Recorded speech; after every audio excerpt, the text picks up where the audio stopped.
함께 나눌 말씀은 마가복음 2장 1절부터 12절까지의 말씀 되겠습니다.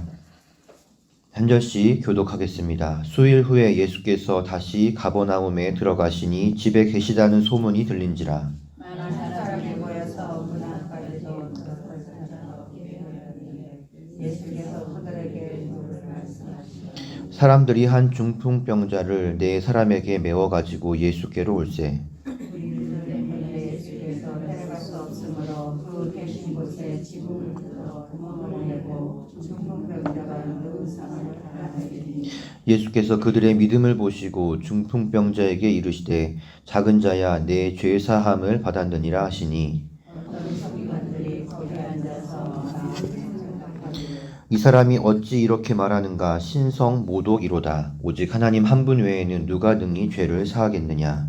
그들이 속으로 어떻게 생각하는지를 예수께서 보시하시고 이르시되 어찌하여 이것을 마음에 생각하느냐. 중풍병자에게 내 죄 사함을 받았느니라 하는 말과 일어나 내 상을 가지고 걸어가라 하는 말 중에 어느 것이 쉽겠느냐. 그러나 이제가 땅에서 죄사함 번제가 있는 줄을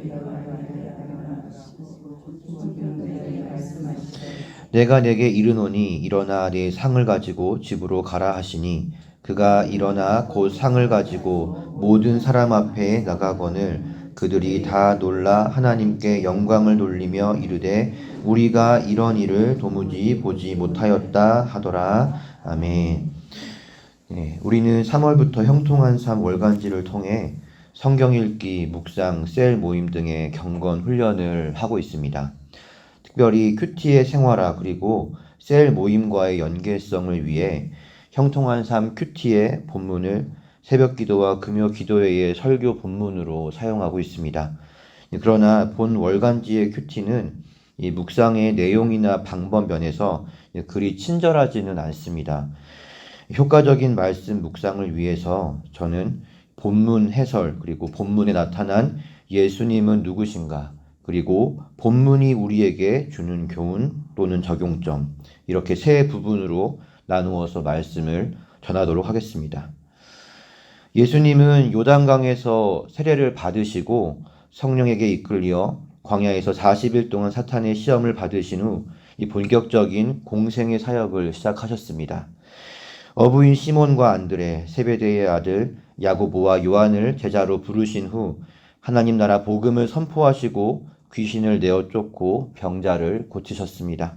이 권위 있는 예수님의 가르침과 그분의 초자연적인 능력으로 갈릴리는 온통 들썩였습니다. 예수님이 계시다는 소식이 들릴 때마다 그곳은 인산인해를 이루었습니다. 수많은 사람이 예수님을 찾는 것을 보며 제자들은 내심 마음에 흥분과 영웅심리에 도취되었을 것입니다. 예수님이 빨리 그들에게 가서 병을 고치시고 또 귀신을 쫓아내셔야 하는데 이렇게 사람들의 인기에 영합하고자 하는 제자들과는 달리 예수님은 그들을 떠나 다른 곳으로 가십니다.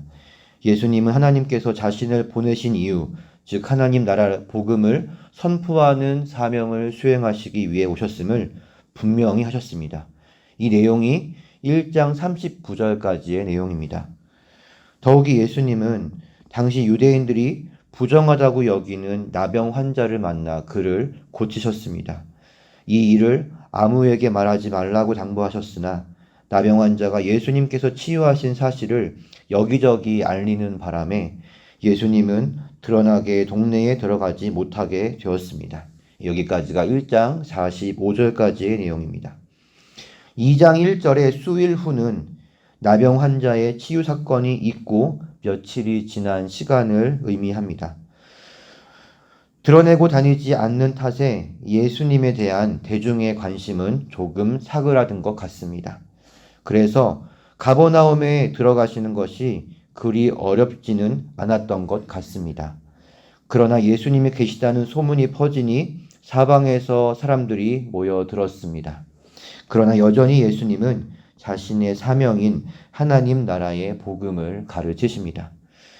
예수님께 나온 무리 중에는 한 중풍병자를 데리고 온 네 사람이 있었습니다. 그들은 병자를 예수님 앞에 데리고 나가려 했지만 역부족이었습니다. 이 상황에서 그들이 택한 행동은 지붕을 뚫고 구멍을 내어 중풍병자가 누운 자리를 달아내리는 것이었습니다. 당시 팔레스타인 지방의 집의 지붕은 옥상처럼 넓고 평평해서 작업장 내지는 잠자고 쉬는 장소로 사용했습니다. 그만큼 지붕이 견고했습니다.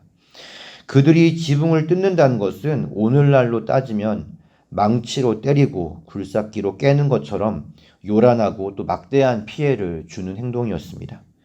그런데 예수님은 그들의 무모한 행위를 믿음으로 간주하셨습니다. 결국 믿음은 행위로 증명되고 온전해지는 것입니다. 행함이 없는 믿음은 죽은 믿음이라는 야고보서의 말씀을 우리는 명심해야 합니다. 항상 그런 것은 아니지만 때때로 그 믿음은 주변 사람들을 불편하게 만들 수 있습니다. 그러나 다른 사람의 시선, 거기서 오는 두려움에 믿음의 행함을 포기했다면 중풍병자의 치유 또한 없었을 것입니다. 오직 주님께만 시선을 두어야 합니다. 그래야 두려움을 이기고 믿음이 행함으로 이어질 수 있습니다. 특이한 점은 예수님께서 중풍병자의 믿음이 아닌 지붕을 뚫고 내린 그들의 믿음을 보시고 병자를 고치셨다는 사실입니다. 우리는 여기서 본인이 아닌 다른 사람의 믿음을 통해서 하나님의 역사가 나타날 수 있다는 놀라운 사실을 발견합니다. 한 저명한 신학자는 이것을 믿음의 공동체성이라고 표현했습니다. 당사자가 믿음이 없거나 연약해도 우리가 믿음을 가지고 기도하고 행동하면 하나님은 우리의 믿음을 보시고 그에게 능력을 베푸십니다. 5절에서 예수님은 중풍병자에게 치유가 아닌 죄의 사함을 선언하십니다.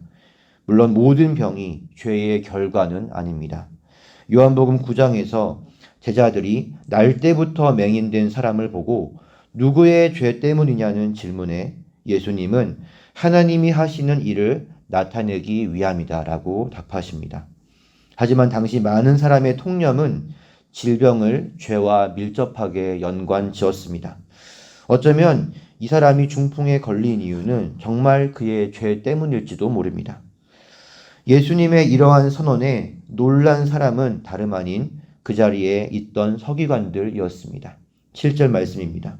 이 사람이 어찌 이렇게 말하는가? 신성모독이로다. 오직 하나님 한 분 외에는 누가 능히 죄를 사하겠느냐? 종교 지도자들은 예수님께서 자신과 하나님을 동일시하는 이러한 말들로 인해 몇 차례나 예수님을 죽이려 합니다.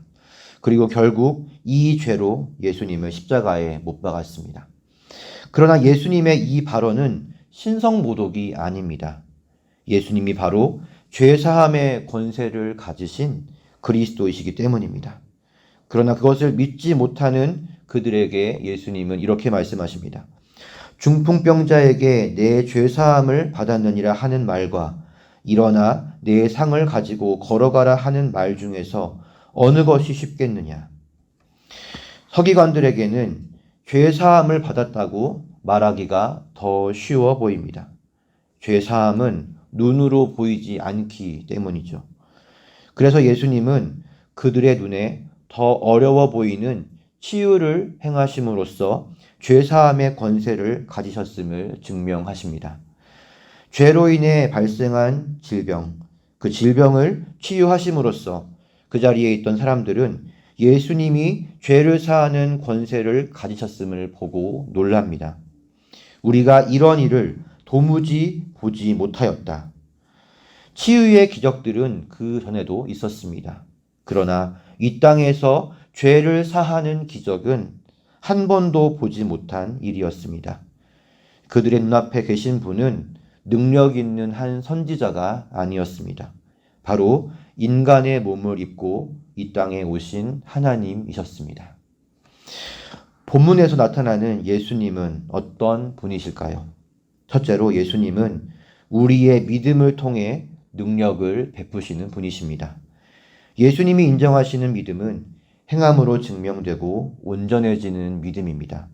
어떤 면에서 예수님은 인간의 믿음에 매우 수동적인 모습을 보이십니다.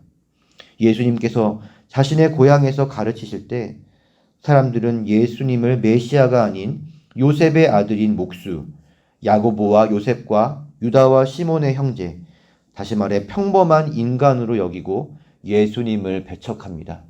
그 결과 예수님은 거기서 아무 권능을 행하실 수 없다고 성경은 말합니다. 둘째, 예수님은 죄 사함의 권세를 가지신 하나님이십니다. 이것은 우리에게도 너무나 익숙한 진리입니다. 하지만 이것은 기독교의 기초를 이루는 매우 중요한 진리입니다. 부정하여 사회에서 격리당한 나병 환자, 다른 사람의 도움이 아니면 단 한 걸음도 움직일 수 없는 중풍병자는 죄의 사슬에 매여 꼼짝할 수 없는 사탄의 앞자리에 놓여서 노예와 같은 비참한 삶을 사는 우리의 모습을 대변합니다. 정결함을 입어 하나님 나라로 들어가는 길, 진정한 자유를 얻는 길은 오직 예수 그리스도께 나아가는 것 뿐입니다. 셋째로 예수님은 병을 고치시는 분이십니다. 물론 본문에서 치유는 예수님이 죄사함의 권세를 가지셨음을 증명하는 수단이 되었습니다. 하지만 복음서에서 예수님은 당신께 나아온 모든 병자를 하나도 빠짐없이 고치셨다고 말합니다. 질병의 기인이 어디에 있든 예수님은 모든 질병을 고칠 수 있는 능력의 하나님이십니다. 이제 본문이 우리에게 주는 교훈이 무엇일까요? 첫째, 우리는 예수님을 움직이게 하는, 다시 말해 그분의 능력을 끌어당기게 하는 믿음을 소유하고 또 사용해야 합니다. 이 많은 사람이 믿음과 지적 동의를 헷갈립니다. 지적 동의와 믿음의 가장 큰 차이는 행함을 끌어내는 능력이 있는가에 있습니다. 지적 동의는 행함으로 이어지지 않습니다. 그러나 믿음은 행함을 끌어냅니다. 성경이 말하는 믿음은 행함으로 증명되고 온전하게 되는 믿음입니다. 이 믿음만이 하늘의 능력을 끌어당긴다는 사실을 기억하시기를 바랍니다. 믿음은 또한 하나님의 선물입니다. 내가 믿어야지 다짐한다고 생기는 것이 아닙니다. 결국 우리는 하나님께 역사하는 믿음, 살아있는 믿음 주시기를 간절히 기도해야 할 것입니다. 둘째로 믿음의 공동체성을 기억해야 합니다. 믿지 않는 내 가족, 내 친구들, 일터의 동료들을 우리의 믿음을 통해 예수님의 손길이 닿게 할 수 있습니다. 그들을 위한 기도와 전도, 선행을 포기하지 마시기 바랍니다. 믿음을 가지십시오. 하나님께서 우리의 믿음을 보시고 그들에게 기적을 베푸실 것입니다.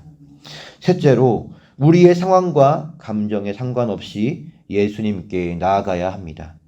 사탄은 우리의 연약함을 가지고 정죄하여 하나님께 나아가지 못하게 합니다.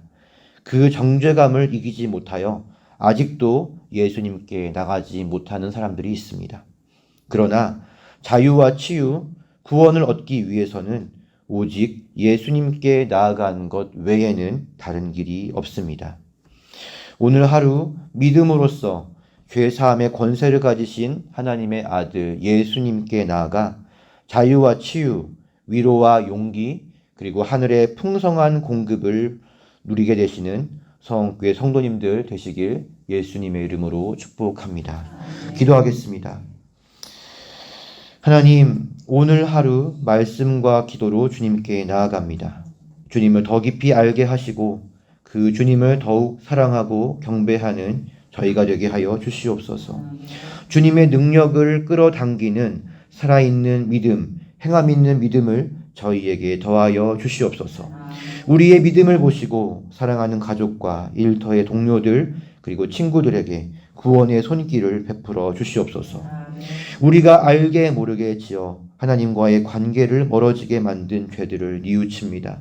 용서하시고 주님의 보혈로 깨끗하게 씻겨 주시옵소서.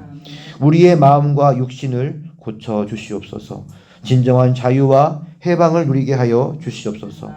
이 땅에서 하나님 나라 백성답게 살게 하여 주시옵소서. 감사하며 예수님의 이름으로 기도합니다. 아멘. 주기도